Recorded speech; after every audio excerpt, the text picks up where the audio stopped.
কাকে দিয়ে খুন করিয়েছিলেন আমি তো সবটাই জানি। সীমান্তে ছিল, গেল রাত থেকে তারা নাই।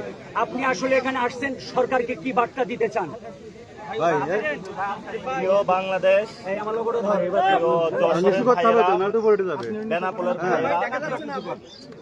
বাংলাদেশে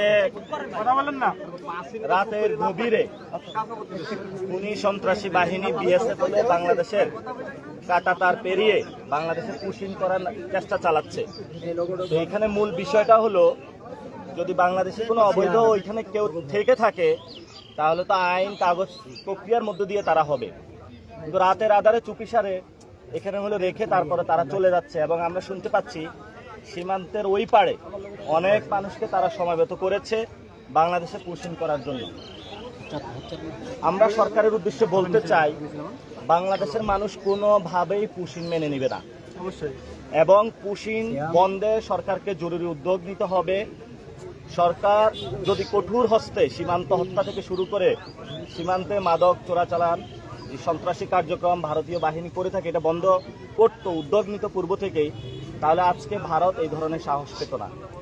এবং গতকালকে স্বরাষ্ট্রমন্ত্রী যে বক্তব্য দিয়েছেন সালাউদ্দিন সাহেব, এটি একটি বাংলাদেশি মানুষদেরকে হত্যাকাণ্ডের মধ্য দিয়ে নিয়ে যাওয়ার একটি বক্তব্য দিয়েছেন, এবং বাংলাদেশের সীমান্তবাসী যারা রয়েছে তাদেরকে তিনি অনিরাপদ করে দিয়েছেন। এই জন্য ওনার এই বক্তব্য গতকালকে রাত্রে তাদেরকে আবার তারা নিয়ে গিয়েছে। এখন আমরা তো সকল সীমান্তে বিভিন্ন জায়গায় যাব, মিছিল নিয়ে যাব, আর তারা নিয়ে যাবে। তারা এখানে প্রবেশ করালো কিভাবে, সেটাও তো সরকারের কাছে প্রশ্ন। সেখানে সরকার পতাকা বৈঠক করেছে, সেখানে কোনো ফ্রুটফুল সলিউশন আসে নাই। তাহলে সরকারের যে ফরেন পলিসি এবং স্বরাষ্ট্র যে নীতি আছে, সেটা আজকে বাংলাদেশের মানুষের সামনে স্পষ্ট হয়েছে যে এটা ভঙ্গুর একটা নীতি, যেটা বাংলাদেশের নাগরিকদের নিরাপদ করতে পারছে না। তো যেখানে সীমান্ত হত্যা হবে, সীমান্তবাসীর সামনে ইনশাল্লাহ আমরা আছি, আপনারা ঐক্যবদ্ধভাবে বিজিবির সাথে থাকেন। যদি কেউ রাতের আধারেও হোক পুশিং করার চেষ্টা চালায়, গ্রামবাসী মিলে আপনারা এটা প্রতিরোধ করবেন, বিজিবিকে খবর দিবেন, পুলিশকে খবর দিবেন। আপনারা রাতে দরকার হয় রাত জেগে সীমান্ত পাহারা দিবেন, কিন্তু বাংলাদেশের কোনো একটি কণা মাটিও যাতে এখানে কেউ পুশিং করার মাধ্যমে দখল করতে না পারে, সেই বিষয়ে আপনারা সচেষ্ট থাকবেন। আমি পুরো বাংলাদেশের নাগরিকদেরকে আহ্বান জানাবো, দল মত নির্বিশেষে কে কোন দল করেন ভাই, আপনার দল রাখেন। এটা খুবই বড় ধরনের বাংলাদেশের সার্বভৌমত্বের ক্রাইসিস। দলাদলি ভাই বাদ দেন, আপনারা আপনাদের কাছে আল্লাহর রস্তে মাফ চাই।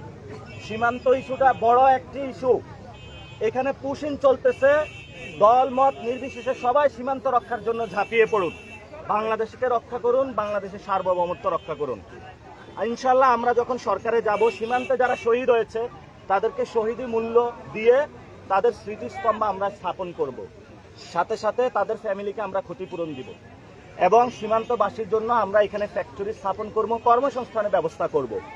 আমাদের গভর্নমেন্টের ইনশাল্লাহ ভবিষ্যতে প্রায়োরিটি থাকবে সীমান্ত এলাকায় স্কুল নির্মাণ, সীমান্ত এলাকায় হসপিটাল নির্মাণ, সীমান্ত এলাকায় কর্মসংস্থান তৈরি করা, সীমান্তের যে বাহিনী আছে এটাকে শক্তিশালী করে বিশ্ববাসীকে জানান দেওয়া, বাংলাদেশ নামক মর্যাদাবান একটা রাষ্ট্র আছে যেখানে কেউ পুশিং আর করতে পারবে না, যেখানে আর কেউ সীমান্ত হত্যা করতে পারবে না। ইনশাআল্লাহ ভবিষ্যতে আমাদের এই লড়াই চলমান থাকবে। আজকে আমরা এসেছি, যেই পরিবারটা ছিল গতকালকে রাত্রে আমরা আসার খবর শুনে তারা নিয়ে গিয়েছে, এটা হলো শুভেন্দু অধিকারী সরকার বা বিজেপি সরকার করছে। তা আমরা সরকারকে আহ্বান জানাই, সরকারের কঠোর হওয়া প্রয়োজন, সরকারের এখানে নম হওয়া প্রয়োজন নাই। বাংলাদেশের মানুষ আপনাদের এটা একটা লিটমাস টেস্ট, এই লিটমাস টেস্টে যদি আপনারা ফেল করেন তাহলে কিন্তু বাংলাদেশের মানুষ আপনাদেরকে ফেল করে দিবে। কারণ বাংলাদেশের মানুষ সার্বভৌমত্ব স্বাধীনতার প্রশ্নে আপোষ করবে না, কারণ এটা আমাদের বাপদাদাদের রক্তে কিনা স্বাধীনতার জন্য কোনো ভোট ব্যাংক হোক বা অন্য কোনো কায়দা কানুনের কাছে আমরা আপোষ করব না। স্বরাষ্ট্রমন্ত্রী বক্তব্য প্রত্যাহার করতে হবে, সীমান্ত নিরাপদ করতে হবে, বাংলাদেশে ভারতকে কড়া বার্তা দিতে হবে, কোনো পুশিং চলবে না, এবং সরকারকে কঠোর হস্তে যাতে পুশিং করতে না পারে সেই পদক্ষেপ নিতে হবে। কোন পরিবারকে আমরা বাংলাদেশের অভ্যন্তরে দেখতে চাই না ইনশাআল্লাহ, এবং সীমান্ত হত্যা জিরো করতে হবে। সাথে সাথে উসমান হাদি ভাইয়ের হত্যাকাণ্ড যেটা হয়েছে দ্রুত এটা সরকারের বিচারের পদক্ষেপ নিতে হবে, এবং সরকার ভবিষ্যতে যাতে কোনো খুনি সীমান্ত পালিয়ে ওই পারে না যেতে পারে একটাই হলো উদ্যোগ গ্রহণ করতে হবে দ্রুত ওসমান হাদিকে হত্যাকাণ্ডে যেটা আছে বিচার বাংলাদেশে যাতে আমরা বুঝে পাই সরকার দ্রুত উদ্যোগ নিক সরকারের কাছে এটাই আমাদের আবেদন সবাই ভালো থাকবেন দোয়া করবেন আসসালামু আলাইকুম